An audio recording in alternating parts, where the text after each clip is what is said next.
Hello बच्चों, आज हम जानेंगे क्लास 9 से हिंदी के चैप्टर फर्स्ट के क्वेश्चन का आंसर, जिसका शीर्षक है दो बैलों की कथा।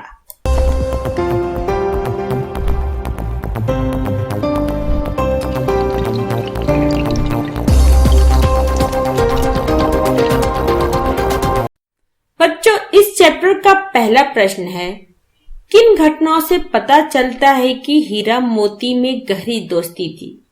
आंसर है, कहानी की शुरुआत में उनका एक दूसरे को चाटना और सहलाना, उनका साथ साथ चारा खाना और फिर एक साथ नाद से मुंह फेर लेना उनके गहरे भाईचारे की तरफ इशारा करता है। जब उन्हें बैलगाड़ी में जोता जाता तो हमेशा एक बैल की कोशिश होती है कि दूसरे पर कम भार पड़े। जब दोनों पर मुसीबत आती है तो दोनों साथ मिलकर उसका सामना करते हैं। इसका सबसे अच्छा चित्रण सांड से लड़ाई के समय हुआ है, जब एक की जान संकट में पड़ जाए और अपनी जान बचाने के सारे रास्ते खुले हों, तब भी दोस्त का साथ नहीं छोड़ना चाहिए। यह बात कांजी हाउस वाली घटना से साफ हो जाती है।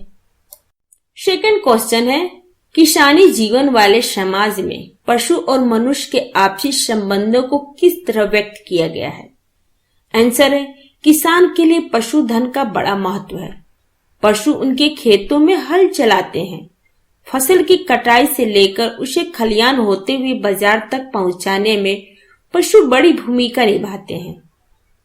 झूरी के बैल उसके खेतों को जोतते हैं, उसका रहट चलाते हैं यानी हल चलाते हैं और उसकी गाड़ी भी जोतते हैं।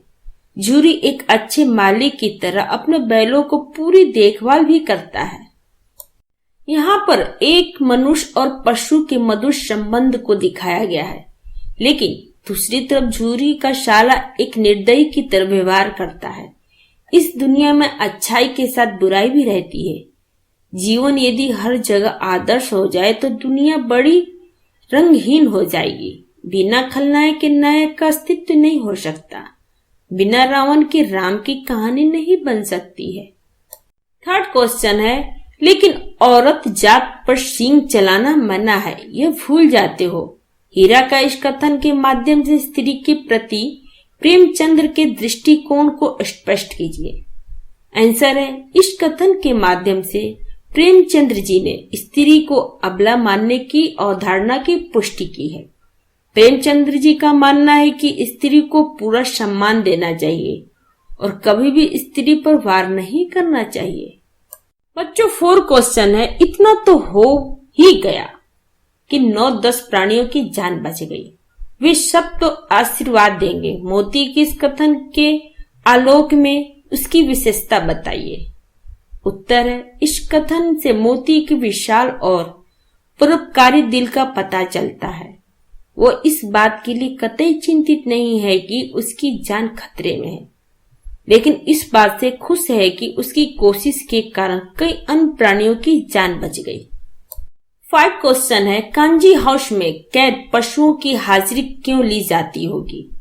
आंसर है, कांजी हाउस में ये देखने के लिए पशुओं की हाजिरी ली जाती होगी कि कोई पशु कहीं भाग ना गया हो। 6 क्वेश्चन है, छोटे बच्चों को बैल के प्रति प्रेम क्यों उमड़ आया?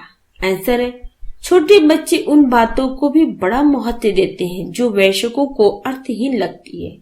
उन बच्चों के लिए जानवर द्वारा अपने घर का रास्ता खोजकर सही सलामत पहुंच जाना बड़ी अनोखी बात लगी होगी। शायद में ये वाक्य उनके गांव के प्रति सम्मान की भी याद दिलाता होगा।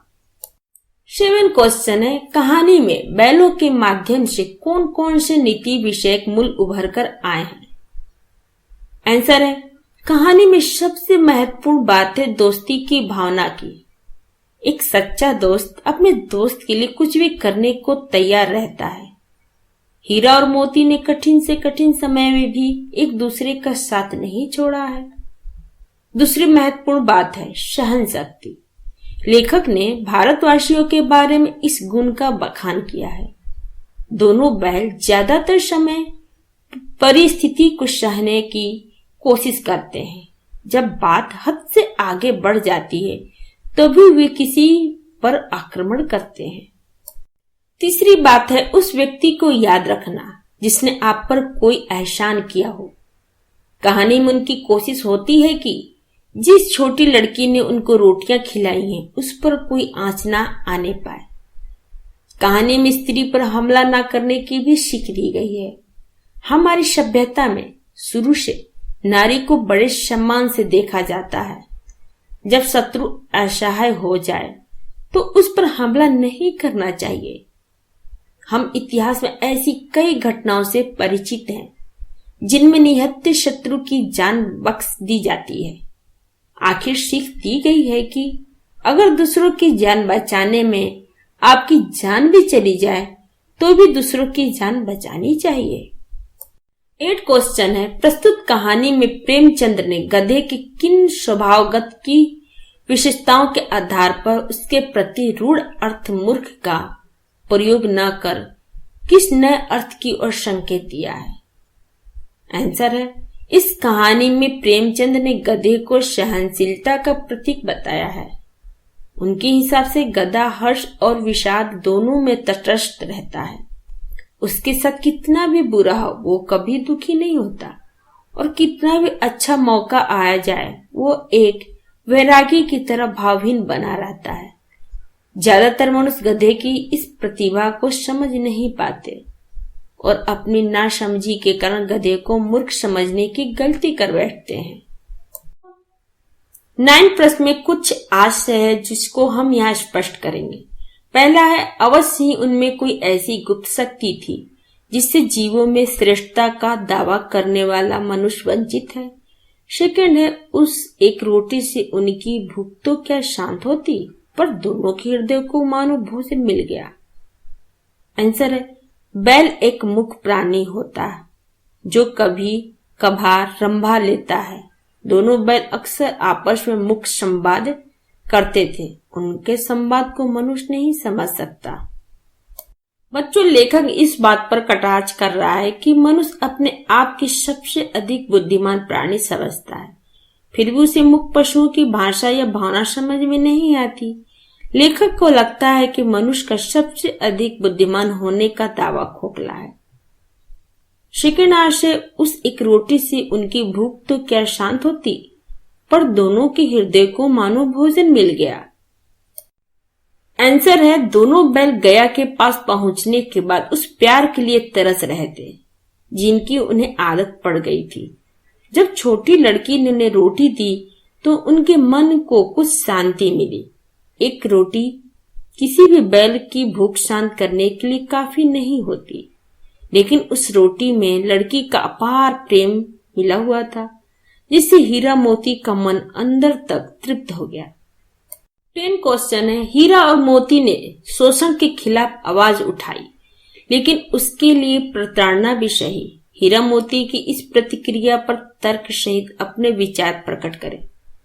आंसर, ऐसा अक्सर होता है कि लोग शोषण को सहते रहते हैं अगर कोई भी उसके खिलाफ आवाज नहीं उठाता है।